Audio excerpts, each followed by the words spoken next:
시청자 여러분 안녕하십니까? 4월 4일 화요일 KBC 뉴스와이드 시작합니다. 윤석열 대통령이 오늘 양곡관리법 개정안에 거부권을 행사했습니다. 전국 경색이 불가피해 보입니다. 오늘은 정준호 공감포럼 상임대표 그리고 천정배 전 법무부 장관과 함께 자세한 이야기 나눠보겠습니다. 안녕하십니까? 안녕하십니까. 안녕하세요. 안녕하십니까? 네, 먼저 오늘 양곡관리법 개정안 거부권을 행사한 윤석열 대통령의 발언과 이에 대한 더불어민주당의 입장을 듣고 오겠습니다.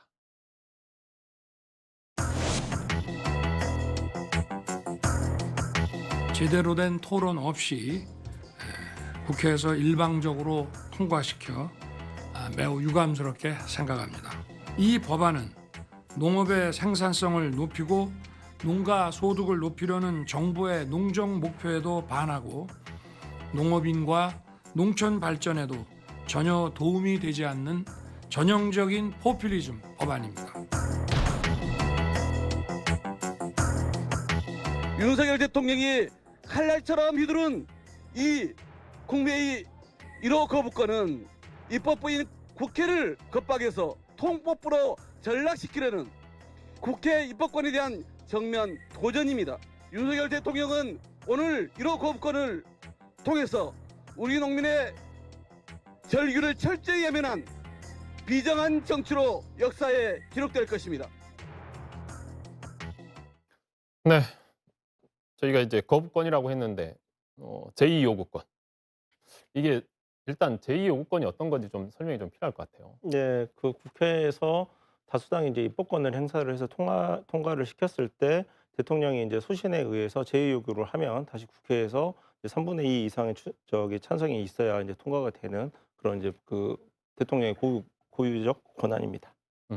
그러면 지금 제2요구권 저희가 이제 이야기하고 있는 게 제2요구권이 해서 다시 국회로 넘어갔을 때 국회에서 이걸 다시 통과시키려면 처음에 법률을 만들었을 때보다 훨씬 더 어려운 상황이죠. 그렇죠. 3분의 2 이상의 찬성이 나와야 되니까 사실상 뭐 탄핵 요건이나 마찬가지이기 때문에 사실상 지금 그 의회 구조로서는 이제 이 법안 재통과는 이제 사실 어려운 상황입니다.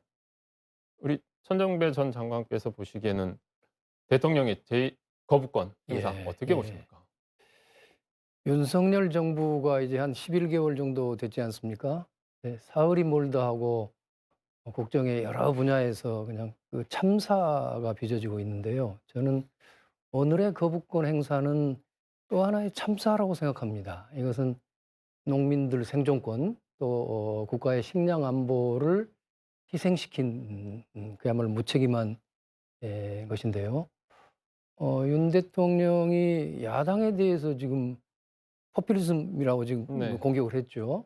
그런데 이 농민 생존권 또 식량 안보라는 이 국가적 그 의제에 대해서 국정을 책임진 대통령이나 여당이 어떤 무슨 뭡니까? 대안, 실효적인 대안을 내놓지 않고 무대책으로 있으면서 야당에 대해서만 이게 포퓰리즘이다 하는 것은 극히 무책임한 태도라고 생각합니다. 우리 정준호 변호사가 보시기에는 아까 대통령이 전형적인 포퓰리즘 법안이라 했는데 그 부분에 대해서는 어떻게 생각하세요? 냉정히 말씀드리면 이제 윤석열 대통령의 국정 이해도가 여기서 드러나게 되는데요.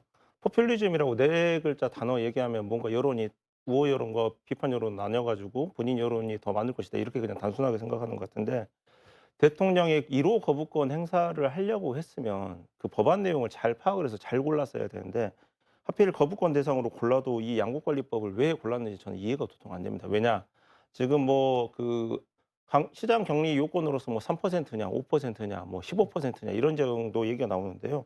이게 지금 만약에 폐기가 돼버리면은 다음 회기에서도 양곡법 그 시장 격리 그 발동 요건 퍼센트만 바꿔서도 언제든지 재발의가 가능한 내용이거든요. 그렇기 때문에 이거는 거부권 행사 한 번 했다라고 그치는 내용의 법안이 아니기 때문에 차라리 이 기회에 결론을 내자라고 해가지고 어느 정도 요건이 적정한 수준의 양곡관리법 그 발동 요건에 해당하는지 이런 시간을 좀 벌어주든지 이런 식으로 좀 갔어야 되는데 뭐 아니면 도식으로 이렇게 거부권만 행사를 해보기 때문에 농민층을 대상으로 하는 이 혼란은 아까 이제 장관님께서도 뭐 참사라고 얘기하셨지만은 굉장히 오래오래 두고 갈 참사가 될 것 같다라는 게 예상입니다. 그러니까 지난해 이제 쌀값이 그 1년 전에 비해서 재작년에 비해서 25% 아주 급격히 내려갔지 않습니까? 그리고 우리나라의 그 곡물 자급률이 식량 자급률이 2020년까지는 50% 내외였는데 거기 2021년에는 40.5%로 거의 10% 가까이 그 폭락을 했어요. 이게 굉장한 그러니까 한편으로는 농민 생존권의 문제, 한편으로는 식량 안보에 심각한 문제가 생긴 겁니다.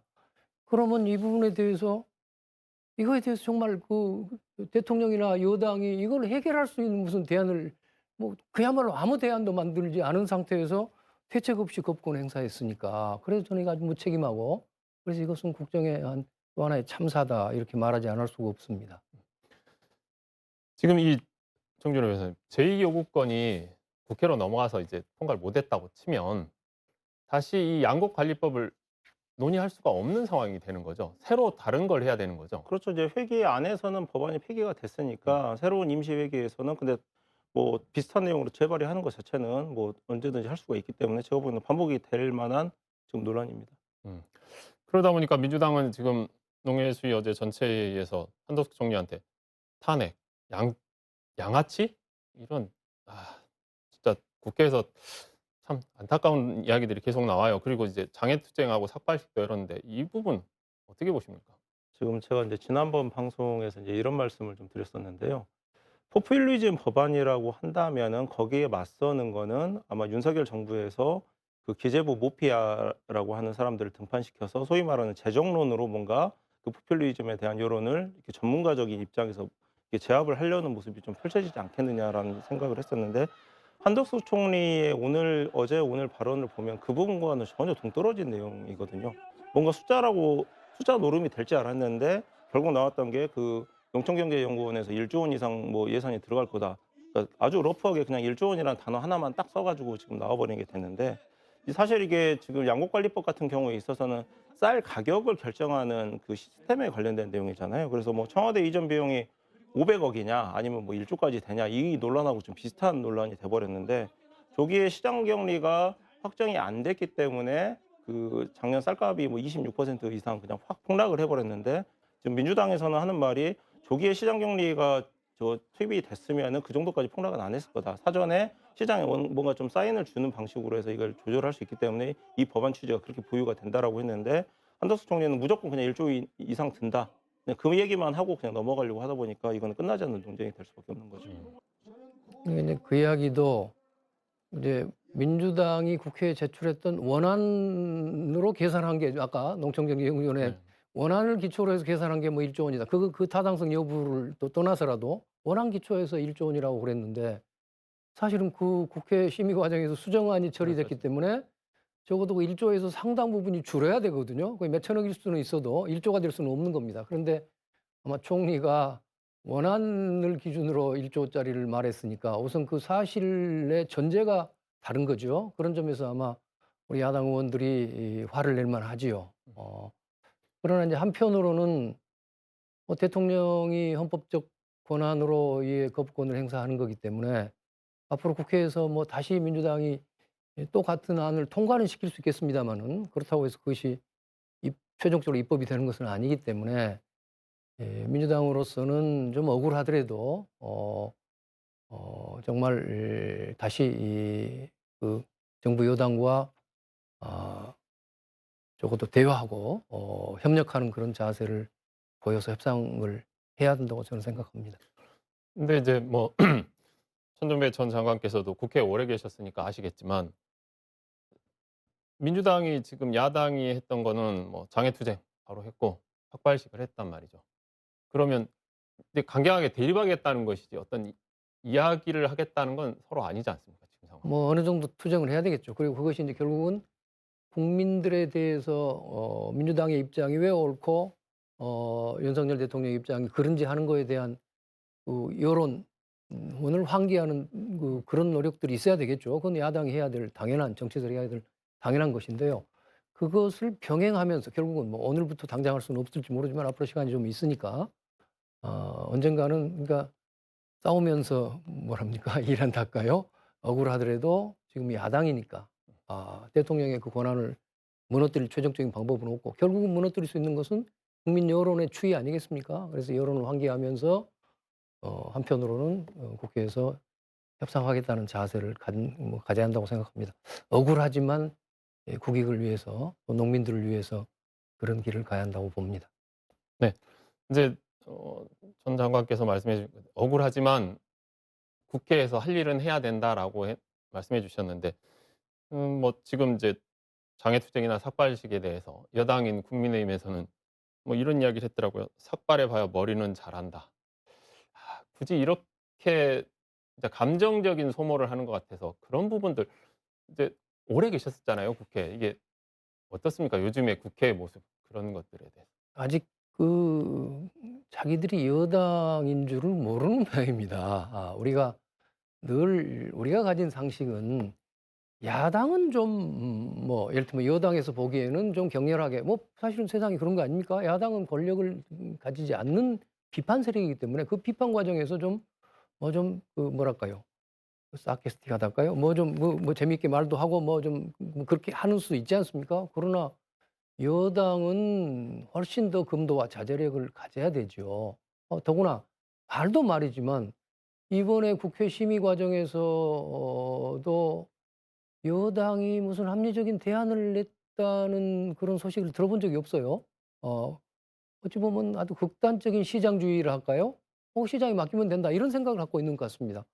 그러나 이 중요한 식량 더구나 우리나라에서 지금 상대적으로 보면 굉장히 어려운 농민들의 생존권 같은 문제에 대해서 어떤 일말의 어떤 뭐랄까요? 뭐 동정심이랄까요?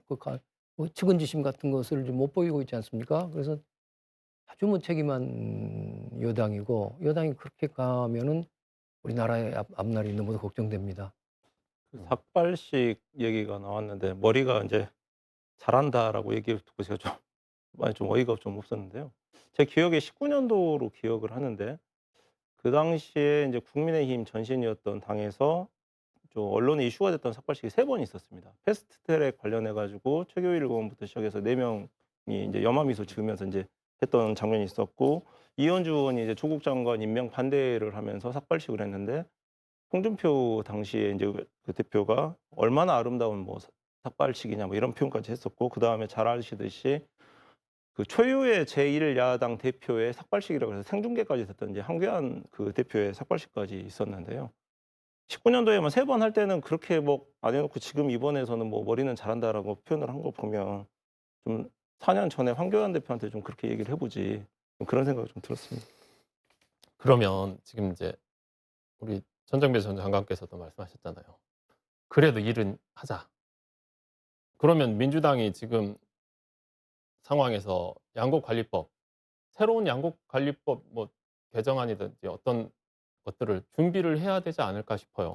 인제 그 부분이 사실 이번 그 거부권 행사의 좀 제일 본질적인 부분일 수도 있어요. 아까 천정배 장관님도 말씀을 하셨지만 대안이 없는 상태에서 거부권만 행사를 한 게 문제거든요. 그러면 이 지금 수곡수매 관련돼서 쌀값 안정화라든지 이런 부분은 포기할 수가 없는 취지인데 이거를 그럼 어떤 제도로 대안으로 마련을 해야 되냐 이건데 방금 이제 부장님께서 말씀하셨지만은 이걸 야당에서 뭔가 그 재발의를 하는 게 아니라 대안을 만들어야 되는 거 아니냐라고 이제 지적을 할 수도 있지만 제가 보기에는 지금 집권 정당이기 때문에 정부 차원에서 이 대책이 나와야 되고 윤석열 대통령도 전형적인 포퓰리즘 입법이기 때문에 본인 거부권 행사하겠다 여기서 끝나는 게 아니라 그럼 이 부분에 지금 사실 농민청이 굉장히 들끓고 있기 때문에 이 부분을 대변하기 위해서 어떤 토론의 장을 만들어야 한다든지 어떤 제도적으로 접근을 하겠다라든지 이런 정도의 고민이라도 나왔어야 되는데 전혀 그런 언급이 안 나오고 야당한테 다시 한번 발의할 거면 발의해봐라 이렇게 나오는 부분을 분명히 지금 이게 수권 정당으로서의 모습은 절대 아닙니다. 음. 그러면 이제 우리 천정배 전 장관께서는 지금의 야당은 이제 대통령이 거부권 행사하면 다음에 또 해서 또 거부권 행사해 버리면 또 안 되는 거잖아요. 그러면 그렇습니다. 거부권을 행사할 수 없는 법안 어떻게 만들어야 될까요? 양곡관리법. 그러니까 이 사안만 보면은 인제 결과적으로 그러니까 민주당이 다수당이긴 하지만 아까 거부권까지 무력화시킬 수 있는 200석이 3분의 2, 200석의 의석에는 못 미치기 때문에 어찌 보면은 현재 국회 입법권은 실질적으로는 민주당과 윤석열 대통령이 합의를 해야만이 입법이 되게 돼 있는 거 아닙니까? 그러니까 양곡관리법 이 사안만 놓고 보면은 뭐 달리 뭐 윤 대통령이 양보를 안 하면은 달리 방법이 없죠. 그러나 이제 국정 전반을 놓고 보면 민주당은 국회 다수당입니다. 그러면 다른 여러 사안이 앞으로 생길 수 있습니다. 이를테면 뭐, 그, 뭡니까? 개각도 하면 여러 청문회도 앞으로 해야 될 것이고. 그러니까 윤석열 정권 입장에서는 야당이고 다수당인 민주당의 협력을 얻지 않으면은 국정을 못할 가능성이 많이 있습니다. 뭐, 근데 추경이나 예산, 앞으로 예산 처리를 야당이 협력 안 해주면은 불가능하지 않습니까? 그러니까 그런 이 협상력의 측면에서 보면은 야당이 갖고 있는 그 압도적인 힘, 이 힘을 어떻게 잘 활용해서 줄 것은 주고 받을 것은 받고 하는 그런 협상이 있어야 되겠죠. 이런 점에서 예, 이 사안만 가지고서는 뭐 달리 방법이 없습니다만은 다른 여러 사안과 잘 연결을 시켜서 예, 이제 최대한 우리 농민 생존권을 보호하고 또 그야말로 식량 안보를 지켜내는 그런 예, 유능한 수권 정당의 모습을 우리 민주당 의원들이 보여줘야 될 것입니다. 그러니까 지금 천정배 장관 말씀은 거대 야당인 더불어민주당이 국회 내에서 보여줄 수 있는 것들, 그러니까 윤석열 대통령을 압박할 수 있는 것들을 계속 밀어붙여야 된다, 이 말씀이신 건가요? 그렇죠. 제가 보기에는 뭐 단순한 무슨 투쟁만 하자는 뜻이 아닙니다. 네네. 예를 들어서 뭐 앞으로 대법관이나 뭐 헌법재판관 인사도 많이 있지 않습니까? 그 대법관 임명이나 헌법재판관 인사는 국회 동의가 필요한 일이기 때문에 그 민주당이 협력 안 하고 계속 장애투쟁하면은 물론 민주당도 비난하는 사람도 있을 수 있겠지만은 아쉬운 것은 국정의 최종적인 책임을 갖고 있는 대통령이죠. 대통령이나 여당이죠. 그런 점에서 어떤 의미에서는 제가 강경투쟁만을 이야기하는 게 아닙니다. 민주당으로서 가지고 있는 여러 가지의 힘을 좀 잘 연구하고 발휘하고 그걸 협상력을 발휘해서 최대한 그래도 국익에 맞고 소외된 농민들을 보호할 수 있는 그런 입법을 끌어내야 되죠. 그런 태도를 가졌으면 좋겠다는 생각입니다. 그래서 일면 그 투쟁도 한 협상의 전술일 수도 있습니다만은 그러나 꼭 그래도 구체적인 효과적인 성과를 우리가 중심에 두면서 좀 사고해 줬으면 하는 생각입니다. 우리 정준호 변호사는 이 의견에 대해서 어떻게 생각하세요? 양곡관리법이 지금 사안만 놓고 보면은 윤석열 정부가 이제 작년에 이제 출범을 해서 1년이 이제 다 돼가는데 집권 이후에 어떻게 보면 처음 발생했던 그 현안입니다. 그 전까지는 이렇게 없다가 갑자기 쌀값이 25% 이상 폭락을 해버리는 사안을 맞닥뜨렸지 않습니까? 그래서 지금 농가 관련해가지고 굉장한 문제가 있었고, 그럼 거기에 대해서 앞으로 이게 내년에도 올해도 반복될 수 있고 내년에도 반복이 될 수가 있는데, 그러면 정부에서는 한번 집권 이후에 겪었던 현상에 대한 대안을 지금 마련을 해야 되는 상황에서 본인들이 대안을 못 마련한 상황에서 야당에서 이제 그 개정안으로 시장격리라는 제도를 강화하겠다는 걸 가져온 거죠. 그러면은 본인들이 봤을 때 우리들이 정부 차원에서 생각했던 흐름 방향이라는 건 시장 논리에 기초해가지고 좀 뭔가 안정적으로 연착륙시킬 수 있는 좀 뭐 이런 대책을 마련했는데, 갑자기 야당에서 이렇게 그냥 시장 격리로만 해서 발동 요건을 가져와 버리고, 그것도 무리하게 가져왔기 때문에 우리가 받을 수가 없고, 이런 식의 얘기가 나와야 되는데 정부 차원에서 어떠한 고민을 하고 있고 어떤 대책 방안을 강구하고 있는지, 시장 논리라는 단어 그리고 포퓰리즘이라는 단어, 이거밖에 지금 반복이 안 되고 있기 때문에 제일 답답하신 거는 지금 아마 농민층이실 것 같아요. 그러면 도대체 올해도 지금 만약에 풍년이 일어나가지고 쌀값이 또 떨어지게 되면 정부에서 어떻게 이 대책을 마련하겠다는 거냐, 이 부분 얘기를 듣고 싶어 하는 거죠. 사실 풍년이면 즐거워야 되는데 풍년이 슬퍼지면 안 되는 거 아닌가요? 만약에 그러면 국민의힘 입장에선, 여당인 국민의힘 입장에서는 그냥 민주당이 내놓은 법안이니까 싫다 하면, 오늘 정의당의 강은미 의원이 이 개정안 내놨어요. 여기에는 최저 가격을 보장 의무화하는 양곡관리법 개정안 발의했거든요. 여기 거는 혹시 받을 수 있을까요?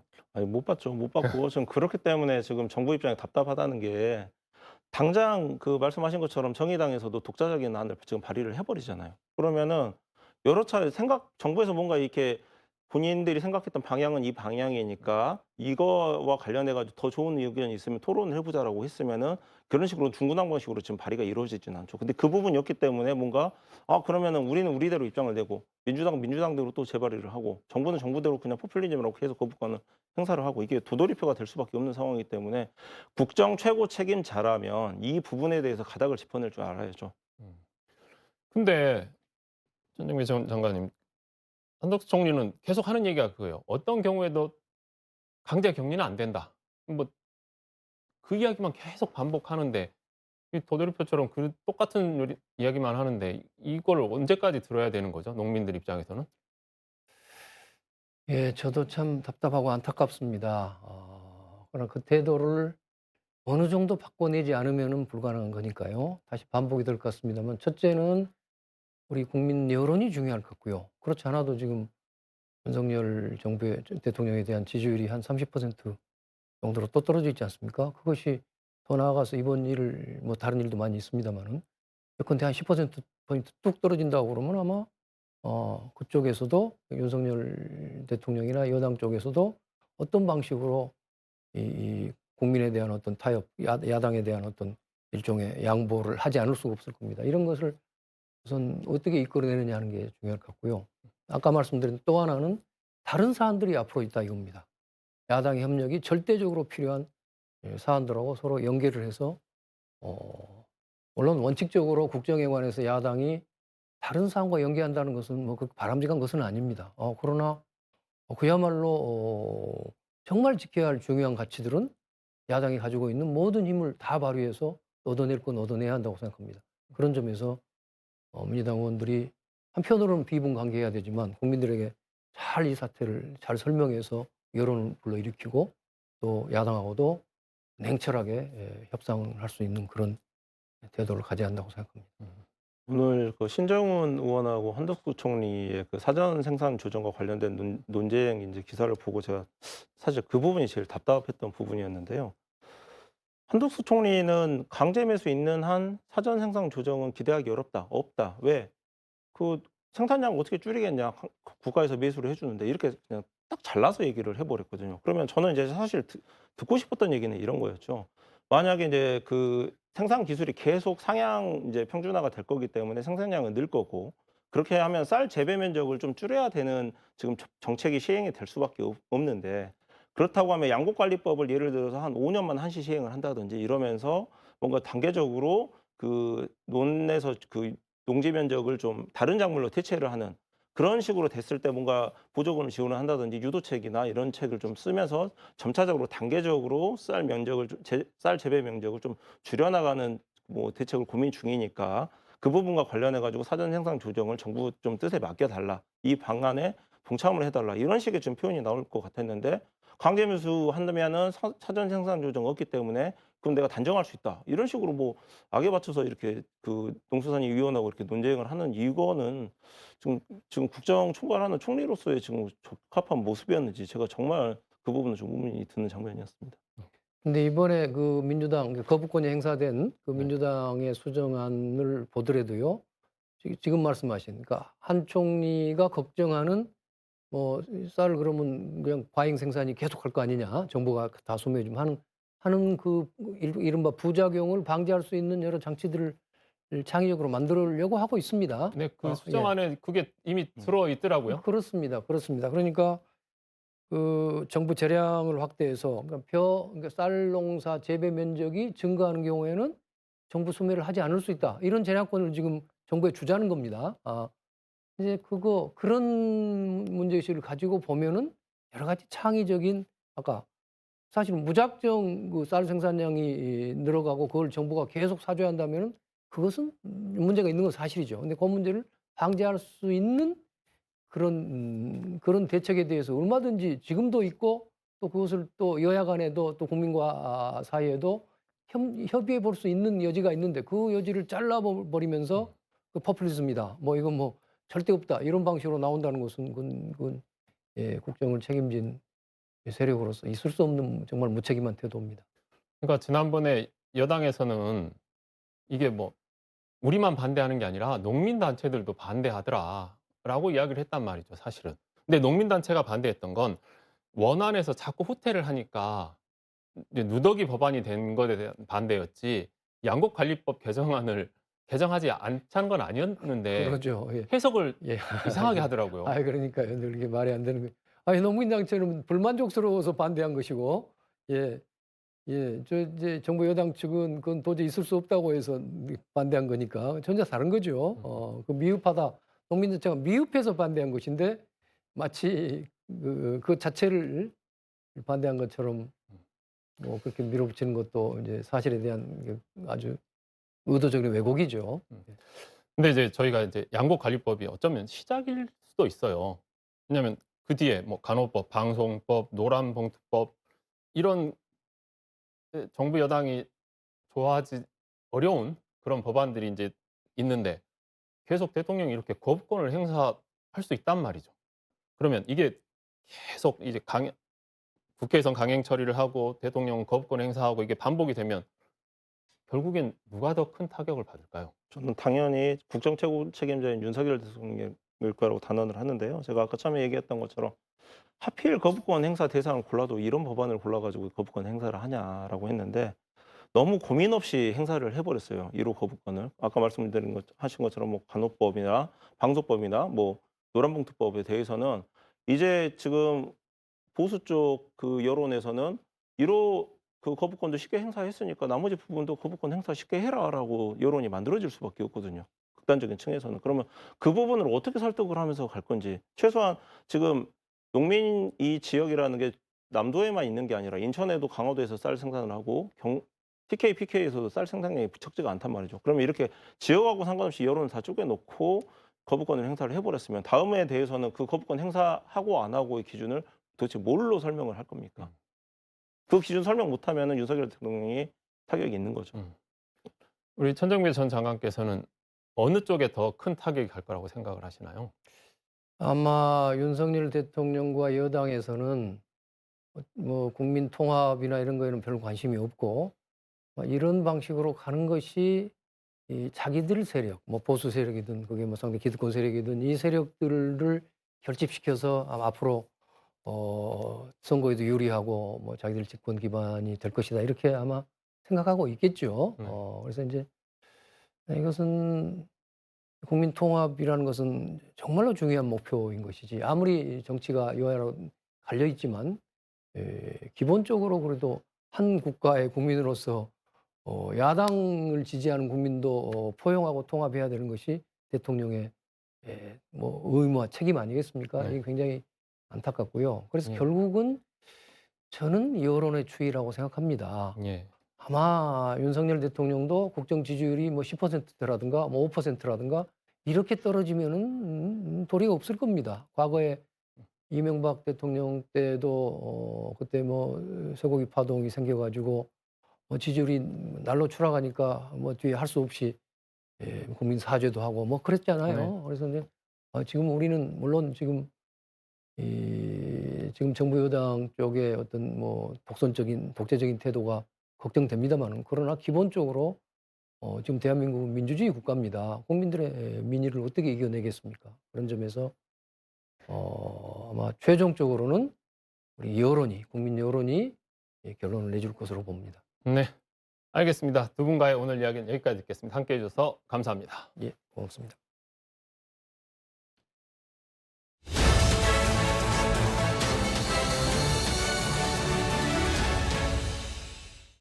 서울광역방송센터입니다. 오늘 여의도 초대석은 쌀값 그리고 내년 총선 더불어민주당 공천 관련한 얘기 해보겠습니다.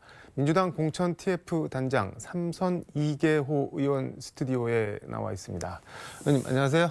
반갑습니다. 네, 지금 지역구가 한 평이 들어가 있는데 한 평에 산불이 크게 예. 났다 그러는데 어제 다녀오셨다면서요? 어제 저도 깜짝 놀랐는데 한평 대동면에서 발화가 돼서 신광면으로 넘어왔더라고요, 불이. 이 밤새도록 진화를 못해서 계속 그 공무원들 또 이 소방 공무원들, 산림청 공무원들이 밤새 대기를 했고요. 아침에 이제 헬기가 이제 동원이 돼서 또 특히 이제 산림청의 대형 헬기가 네. 동원이 돼서 지금 진화 작업을 한참 하고 있는 중입니다. 저는 어제 밤늦게 저 현장에 가서 좀 고생하는 공무원들 격려도 좀 하고 오늘 새벽 이 4시 정도에 서울에 올라왔습니다. 아무튼 좀 진화가 좀 빨리 됐으면 좋겠는데 산불이 왜 이렇게 많이 나는지 모르겠네요. 진짜. 아무래도 최근에 가뭄이 계속되기 때문에 건조해서 네. 이 발화가 되면 쉽게 진화를 못 하고 있는 그런 상황이어서 산불 피해가 커진 것 같습니다. 알겠습니다. 양곡관리법 얘기 좀 해보겠습니다. 예, 이게 예. 전년 대비 쌀값이 뭐 일정 폭 이상 떨어지면 이제 정부가 매수를 해주는 거를 골자로 하고 있는데 지금 지역구가 담양, 한평, 영광, 장성 뭐 기본적으로 예, 농촌 지역이고 뭐 전 문재인 정부에서 농림축산식품부 장관도 하셨는데 대통령이 거부권 행사 예. 이거 어떻게 보시나요? 정말 가슴 아픈 일입니다. 네. 농민들에게는 정말 굉장히 많은 저 상실감을 안겨줄 것 같고요. 이 현재 보면 우리 농민들 경제적 약자라고 봐야 되지 않겠습니까? 그건 정말 농민들 가슴을 더 아프게 하는 뭐 그런 일이 아닌가 생각을 하고요. 네. 그래서 참 안타깝기 짝이 없습니다. 이게 정부 여당이나 대통령실이 들고 있는 뭐 거부권 행사 명분 이유가 이제 뭐 크게 두 가지인 것 같은데 하나는 예. 쌀값 떨어진다고 정부가 사주면은 그 농민들이 계속 쌀 더 생산해서 시장 수급 조절 기능은 아예 포기하는 거고 일종의 도덕적 해이를 초래하는 거 아니냐 뭐 이런 뭐 지적인 것 같은데 그건 어떻게 보시나요? 예, 그 정부가 이제 이후로 발표한 내용을 봤는데 네. 정말 허무맹랑한 이론이죠. 허무맹랑한 예, 얘기인가요? 왜 그러냐면 네. 쌀값이 결정되는 구조가 그렇게 단순하지가 않습니다. 매년 쌀 재배 면적은 자동 감소를 합니다. 그 왜 그런 왜 건가요? 그러냐면 뭐 저 개발 용지를 음. 논 아니면 거의 뭐 쓸 아. 곳이 없잖아요. 평평한 데가 논밖에 그렇죠. 없으니까. 밭은 주로 이제 뭐 네. 산간 능선에 있는 경우가 많고 그래서 뭐 용수 문제랄지 또 저 이 개발의 용이성 이런 네. 측면에서 보면 주거 용지나 공장 용지를 만들 때 거의 대부분이 논을 이제 전용을 해서 사용을 할 수밖에 네. 없는 현실이죠. 그래서 매년 1만 헥타 이내에서 계속 줄어들어갑니다. 자연 감소가 하고. 네. 그런데 이제 2021년의 경우에는 도리어 면적이 늘어났습니다. 그건 왜 그런 건가요? 아무래도 쌀값이 높이 형성이 된 거 그럴 수도 네네. 있겠죠. 그러나 그때 쌀값이 그렇게 크게 떨어지지 않았습니다. 많이 떨어진 것은 네. 무려 7,000헥타 정도가 쌀 재배 면적이 줄어들었던 작년 그러니까 2022년에 무려 25%가 폭락을 한 거거든요. 그건 뭘 의미하냐면 네. 정부가 얼마나 쌀 저 가격 결정의 메커니즘을 네. 관리를 잘해 나가느냐 못 해 나가느냐 거기에 있는 거죠. 이게 그러니까 뭐 정부가 사준다고 뭐 쌀값이 막 올라가고 떨어지고 그런 구조가 아니라 그렇죠. 쌀 이제 정부가 사준다고 의무 규정이 있으면 네. 그게 농민들한테 주는 심리적 안정감이 크기 때문에 시장에 쌀을 이제 내놓을 때 네. 투매를 한다거나 홍수출하를 시킨다거나 이런 현상이 없어지는 거죠. 그래서 네. 도리어 안정적으로 쌀값을 관리할 수 있는 그런 심리적인 그런 모티브를 주는 것 이렇게 이제 현재 양곡관리법 개정안을 말씀드릴 수가 있습니다. 근데 지금 정부 여당에서 하는 얘기는 이제 뭐 쌀값 뭐 도덕적 해이 그거랑 더불어서 그 쌀 사줄 돈으로 뭐 농업을 다변화한다든지 이른바 뭐 스마트팜을 만든다든지 스마트 농촌하는 게 장기적으로 농촌에 더 도움이 되는 거 아니냐 그런 얘기도 하는데 그거는 뭐 그거 당연한 말씀이죠. 뭐 꼭 그 돈 네. 아니어도 음, 그 예산이 아니다고 하더라도 농촌에 스마트팜을 보급을 확대해 네. 나간달지 또 농업을 다변화해 나간달지 이것은 당연히 필요한 정부가 지원해야 될 그런 부분이라고 봐야 되고요. 쌀 농사가 이 일정 부분 불가피한 또 측면도 있습니다. 네. 왜 그러냐면 뭐 잘 아시는 것처럼 우리 농촌이 얼마나 지금 고령화되어 있습니까? 그런데 쌀 농사가 가장 쉽게 지을 수 있는 영농입니다. 이 현재 지금 고령화된 농촌 구조를 놓고 보면 쉽게 쌀 농사에서 이탈을 시키기가 쉽지가 또 않은 거죠. 네. 그래서 그러니까 이게- 그런 측면을 같이 고려를 해야 된다고 보면 뭐 아까 말씀하셨던 스마트팜을 네. 위한 예산을 사용하는 거 그건 당연히 정부가 해야 될 일입니다. 그 일을 제쳐두고 네. 쌀 이 말하자면 이 저 정부가 사주는 네. 그 예산을 줄여가지고 스마트팜에 이 투자를 확대하겠다는 것은 그건 어불성설이죠. 그러니까 정부가 해야 쌀값 될 책임을 하지 않는 거다 이렇게 말씀드릴 수밖에 없는 겁니다. 그러니까 쌀값 안정화랑 스마트팜이 양자택일의 문제가 아닌데 그걸 그렇죠. 같이 가야 될 문제지. 그걸 왜 서로 두 가지를 제로섬 게임으로 보고 이 예산을 줄여야 이 예산을 늘릴 수 있다고 말하는 것은 그건 정말 농민들을 농락하는 일이 아닐 수가 없습니다. 지금 어제 민주당이 국회 농해수위 전체 회의를 소집을 했는데 거기서 윤재갑 의원이 국무총리 담화문 내용이 남는 쌀 강제 매수법 뭐 이렇게 지칭을 하면서 이게 뭐 농민 농촌에 아무 도움이 안 된다 이렇게 담화문을 발표했는데 그거에 대해서 윤재갑 의원이 뭐 총리 발표인지 뭐 동네 양아치가 하는 말인지 모르겠다 이렇게 양아치라는 표현을 썼는데 그거 어떻게 보셨나요? 예, 이 윤재갑 의원께서 정말 농민들의 이 절박한 심정을 뭐 그대로 현장에서 굴절없이 전하다 보니까 네. 그런 표현이 다소 가혹하게 나온 것 같습니다만은 이 어쨌든 농민들의 그런 아주 네. 안타까운 마음을 대변하는 그런 워딩이다 이렇게 받아들여야죠. 근데 이게 뭐 일종의 색안경일 수도 있는데 그게 이렇게 농민을 위하는 거고 정말 필요한 거라면은 문재인 정부 때 하지 왜 지금 와서 하느냐. 이게 사실 뭐 어렵다는 거를 알고 그냥 그때는 못 하고 지금 와서 뭐 그냥 던지는 거 아니냐. 뭐 이런 지적도 있는데. 네. 제가 그 당시에 이제 쌀값을 끌어올렸을 때 또 쌀 생산 구조를 전반적으로 지금 개편을 했거든요.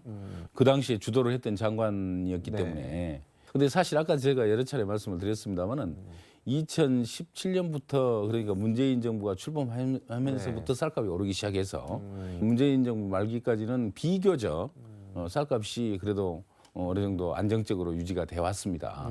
이게 떨어진 게 이제 이 윤 정부 들어서인데 어쨌든 그런 측면에서 보면 그 당시에 이제 문재인 정부 당시에 쌀값 메커니즘을 개편을 할 때 비교적 그 절박함이 좀 덜했죠. 그러니까 안정적으로 되니까. 관리가 돼서 이렇게 굳이 법으로 제도할 뭐 농민들 요구도 그 당시에까지만 하더라도 뭐 그 의무 시장 격리에 대해서 뭐 그렇게 크게 요구가 많지는 않았고요. 타작목 재배와 또 시장에 대한 어떤 그 정확한 감시 체계 이게 작용을 한 거거든요. 근데 윤석열 정부 들어서는 왜 이렇게 쌀값이 뭐 20% 넘게 갑자기 떨어지는 건가요? 무슨 번 쌀값이라는 게 네.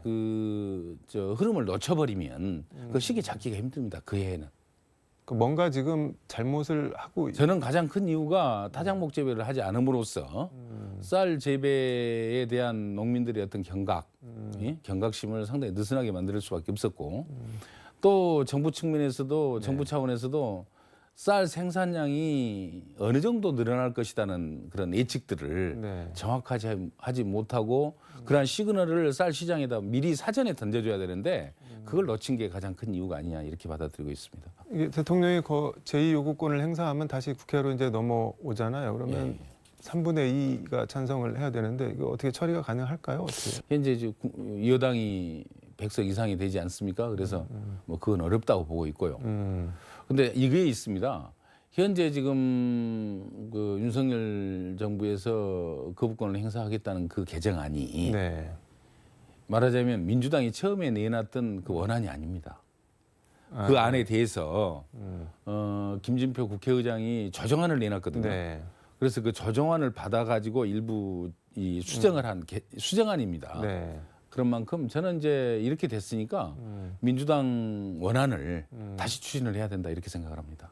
그럼 또 거부권 또 할 수가 있겠습니까? 저는 뭐 그렇게 받아들이는데 뭐 그렇다면 뭐 그렇게 되더라도 적어도 이 농민들 입장에서 양곡관리법이 어떤 식으로든지 이 분명히 개정이 돼야 된다는 또 다수가 이제 공감을 하고 있기 때문에 민주당 원안을 다시 추진해야 된다 이렇게 생각하고 있습니다.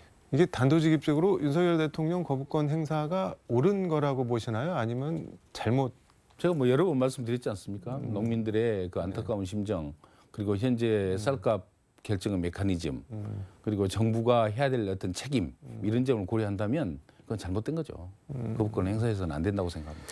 알겠습니다. 민주당 공천 룰 얘기해 보겠습니다. 내년 총선이 4월 10일 날 치러지는데 민주당 당원 당규상 총선 1년 전에 그 총선 룰을 정하도록 돼 있잖아요. 그러면은 이제 뭐 일주일도 안 남았는데 어느 정도 뭐 총선 룰이 다 만들어졌나요? 어떻게 돼 있나요? 총선 룰에 대해서 그동안 이제 꾸준히 서로 이제 TF 팀에서 쭉 검토를 해왔고요. 네. 지금 거의 막바지 단계에 이르렀다 이렇게 말씀을 드릴 수 있을 것 같습니다. 뭐 물리적으로 모든 절차를 4월 10일까지 다 마칠 수는 없지만 그러나 최소한도 뭐 이달 말까지는 어떤 식으로든지 뭐 분명히 네. 대국민 발표를 해야 되겠다 이렇게 생각을 하고 있습니다. 뭐 제1 원칙이나 기조 뭐 그런 게 있다면 이제 민주당이 지난번 네. 2020년 그러니까 21대 국회 때 활용을 했던 공천 원칙이 시스템 공천입니다. 시스템 공천. 시스템 공천이라는 건 뭐냐면 네. 이제 평가를 원칙으로 한다는 거죠. 국회의원이 됐든 후보자가 됐든 평가를 네. 하는데 그 모든 평가는 숫자에 기반한 계량화를 하겠다. 그래서 분명히 객관적으로 투명하게 예측 가능하게 네. 그렇게 평가를 하겠다는 게 이제 시스템 공천의 1번 원칙이고요. 그리고 모든 지역구에 네. 경선을 하겠다. 이게 이제 제2 원칙이 되겠습니다. 제3 원칙은 네. 경선을 하기는 하지만 불가피하게 전략 공천을 해야 될 때도 네. 있겠죠.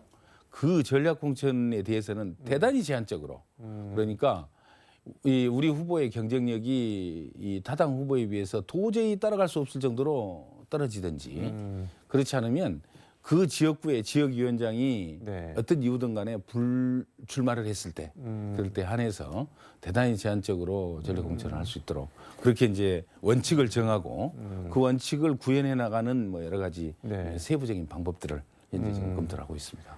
이게 뭐 시스템 공천 하는데 이 평가 계량화 이거를 구체적으로 어떻게 할 수가 있는 건가요? 그런데 뭘 예를 지금- 들자면 네. 국회의원들이 의정 활동을 하지 않습니까? 네. 뭐 의정 활동을 어떻게 잘했냐 못했냐를 평가를 합니다. 숫자에 기반해서 네. 아까 말씀드렸듯이 뭐 예를 들자면 현역 의원이 이 회의를 얼마나 뭐 충실하게 참석을 했고 네. 법안을 얼마나 좋은 법안을 냈고 또 지역민으로부터 어떤 평가를 받고 있고 이러한 것들을 종합적으로 전부 점검을 해서 네. 그걸 숫자로 계량화하고 그렇게 해가지고 이제 국회의원들도 순위를 매깁니다. 하위 20%에 대해서는 일정한 정도의 이제 감점을 통해서 불이익을 주고 거기에 덧붙여서 이제 지역 구민들로부터 여론조사를 다 실시해요. 모든 후보에 대해서. 네. 그것도 숫자로 다 명기되지 않습니까?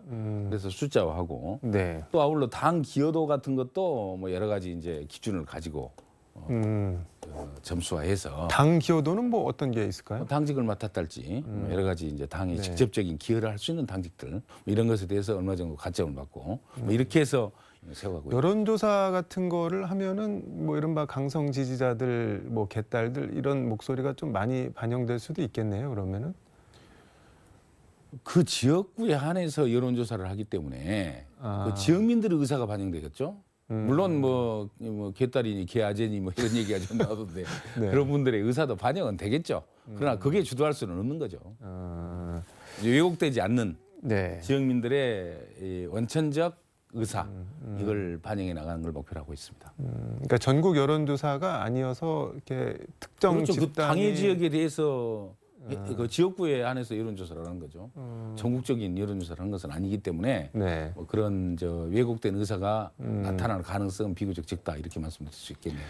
근데 이게 지금 총선 공천이 그 선거제도 개혁이랑도 지금 맞물려 있는데 선거제도가 가령 뭐 도농 중대선거구제로 바뀌고 비례가 강화되고 뭐 그런 식이 되면은 이 총선 룰 정한 게 다시 수정이 될 수도 있는 건가요? 어떻게 되는 건가요? 아니요, 전혀 그렇지 않습니다. 안 그런 저희들은 이제 네. 정체성과 경쟁력을 숫자화하고 그걸 기반으로 해가지고 철저하게 이제 원칙에 입각한 공천을 룰을 만들기 때문에 그게 뭐 한 지역구에 한 명 뽑냐 두 명 뽑냐가 결정 숫자랑은 상관이 없다는 숫자 거. 상관없죠.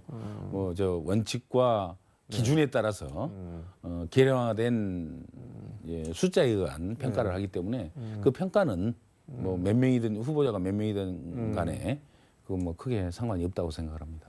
정체성 경쟁력 말씀을 하셨는데 경쟁력은 뭐 이렇게 계량화가 말씀하신 대로 뭐 여론조사 등등 해서 될 것 같은데 정체성은 뭐를 기준으로 평가를 하는 건가요? 정체성은 이제 네. 경선 과정에서 그걸 계량해서 평가할 수 있는 기준은 현재는 뭐 찾지 못하고 있습니다. 다만 심사를 할 때 네. 철저하게 정체성을 파악을 해야 된다고 봅니다. 그건 이제 뭘로 가냐면 이 그동안의 탈당 경력 같은 게 이제 대표적인 예가 되겠는데 그걸 어떻게 처리할 것이냐. 또 그 사람의 도덕성, 또 당의 어떤 정책과의 얼마나 적합한지 여부를 따지는 면접 뭐 이런 것을 통해서 개량할 수 있다고 생각합니다. 가령 뭐 박지원 전 비대위원장이나 조응천 의원 같은 경우는 당의 쓴소리를 엄청 많이 하는데 쓴소리가 정체성하고 관계된 건 아니죠. 그건 상관이 없는 거예요. 그건 전혀 상관없습니다. 알겠습니다. 콧소리야 뭐 어느 일정한 정도는 필요하고 네. 그런 게 이제 당 내에서 있어야 그 당이 이 건강하고 경쟁력을 갖는 거 아니겠습니까? 또 외연 확장성을 더 갖고 뭐 그런 측면에서는 저는 다양한 목소리가 당에 존재해야 된다고 생각합니다. 뭐 대표 비판하고 뭐 당 지적하고 그런다고 그게 정체성에 마이너스가 되고 그러는 건 없다는 말씀인 거예요. 그렇죠. 이제 대표에 대해서 네. 뭐 잘 되도록 하기 위해서 비판하는 거 아니겠습니까? 그래서 그러한 절차들이 네. 당 내에서 다양하게 존재해야 한다고 생각합니다. 이러면 이번 달 아니면 다음 달 이제 새 원내대표 뽑아야 되는데 네. 의원님도 혹시 생각이 있으신가요? 뭐 말씀은 고맙습니다만 네. 뭐또 제가 가야 될 길이 있고 음. 그래서 현재는 뭐 전혀 생각지 않고 있습니다. 이게 차기 원내대표의 뭐 제1 조건 자격 이런 게 있다면 뭐 어떤 게 있을까요? 저는 일정한 정도 경륜이 반드시 필요하고요. 경륜이요. 또 과급적이면 과거에 돼야 음. 이런 정치적 협상 경험을 가진 그래서 즉시 전력감으로 언제든지 원내대표가 새로운 어떤 상황 파악이 없이 네. 그냥 현장에서 이제 필드에서 뛸 수 있는 그런 분이 나왔으면 좋겠고요.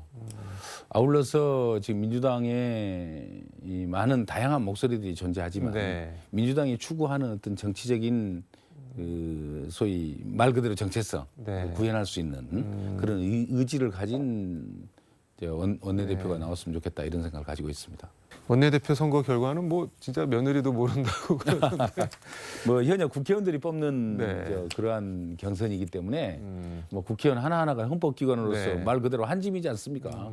그래서 뭐 어떤 결과가 나올지 네. 뭐 이 같이 소속된 의원들도 예측을 잘 못하고 있습니다. 이게 가정이긴 한데 내년 총선을 뭐 이렇게 봤을 때 이재명 대표 간판으로는 뭐 어려운 게 아니냐, 뭐 여론조사 등등 해서 그런 게 형성이 되면은 일종의 뭐 비대위 체제 이런 걸로 갈 수도 있는 건가요? 아니면 뭐 그건 전혀 현실성이 지금 저는 지금 현재 이제 내년도 총선을 앞두고 네. 총선을 얼굴을 누구로 할 것이냐 이 문제는 굉장히 중요한 문제거든요. 네. 그것은 당연히 내년도 총선에 우리 민주당이 추구해야 될 제1의 가치는 승리입니다. 네. 그러니까 경쟁력이 가장 중요한 거죠. 그래서 그런 측면에서 보면 저는 현 체제가 그대로 갈 가능성이 가장 많다 이렇게 생각을 하고요. 경쟁력 예, 측면에서 보면 왜 그러냐면 이 대중적 지지 기반을 지금 현재 뭐 당 대표만큼 갖고 있는 분이 아직까지는 없지 않습니까? 뭐 그런 측면에서 보면 네. 뭐 현재는 그렇게 보여지고 다만 이제 여러 가지 뭐 재판 여건이나 이게 이제 뭐 상당한 네. 좀 관심 대상이 되고 있기는 합니다만은 저는 그런 문제는 본인이 잘 말하자면 이겨낼 것으로 그렇게 예측을 하고 있습니다. 경쟁력 측면에서도 이재명 대표가 현재 뭐 가장 큰 대중적 지지를 받고 있기 때문에 그런 측면에서 보면 뭐 현 체제가 그대로 유지될 가능성이 가장 많고 뭐 그렇지 않을 수도 있겠습니다만 네. 가장 많다 이렇게 말씀을 드리고 싶네요. 알겠습니다. 의원님, 오늘 말씀 여기까지 듣도록 하겠습니다. 네, 감사합니다. 감사합니다. 네, 지금까지 서울광역방송센터에서 민주당 이계호 의원과 함께 전해드렸습니다.